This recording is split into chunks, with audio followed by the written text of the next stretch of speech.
तेजिला समान काम को समान दरमा दाबी ओडिशा राज्य बेसरकारी अध्यापक कर्मचारी संघ पक्षर जिलापाल कार्यालय सम्मुख में धारणा।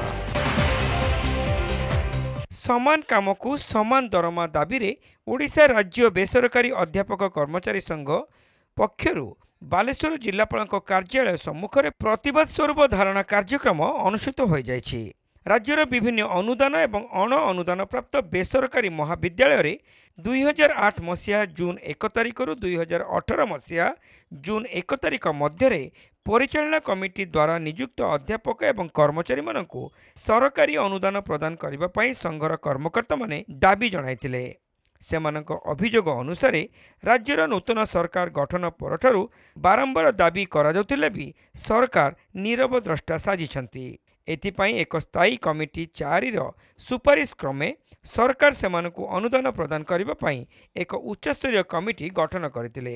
मात्र यह भितरे 3 मास बीती जाइथिले भी कमिटी कौनसी निर्यास रे पहुंची पारि नाही।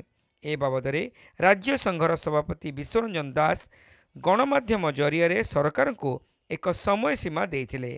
तथापि यही समय सीमा मध्य कौनसी पदक्षेप निया न जिबारु सभापति आह्वान क्रमे गत जून 10 तारिख समग्र राज्य में सरकार विरोध में पथप्रांत सभा एवं जिलापाल कार्यालय सम्मुख में 12 घंटिया धारणा जारी रही बोली संघर कर्मकर्ता माने कहिथिले। एहा सत्वे सरकार दाबी पूरण न कले एही शांतिपूर्ण धारणा आगामी दिन में आहुरी भयावह एवं तीव्रतर हेबो बोली सेमाने कहिसंती। समस्त अनुदान एवं अण अनुदान प्राप्त बेसरकारी महाविद्यालय रे ताला पड़िबो।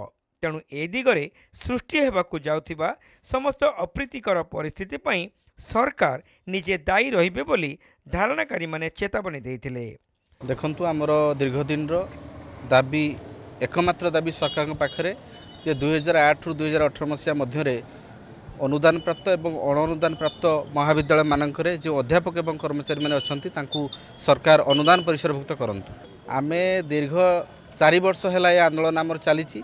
या भितर आमे गांधी मार्ग में 497 दिन अहोरात्र धारणा रे थिलु। बालेश्वर जिलापाल को 3 रु 4 थर आमे भेटिकी ए बाबद अवगत करैछु। आम बालेश्वर जिले में 800 रु ऊर्ध्व अध्यापक एवं कर्मचारी अछंती एवं समग्र राज्य में 6000 ऊर्ध्व अध्यापक एवं कर्मचारी अछंती जो माने अनुदान रु वंचित अछंती। जदि आमर दाबी पूरण न हुए ताहले आमर लड़ई सरकार विरुद्ध रे अमलातंत्र विरुद्ध रे एवं ए लड़ई होउछि अध्यापक एवं कर्मचारी मानकर लड़ई।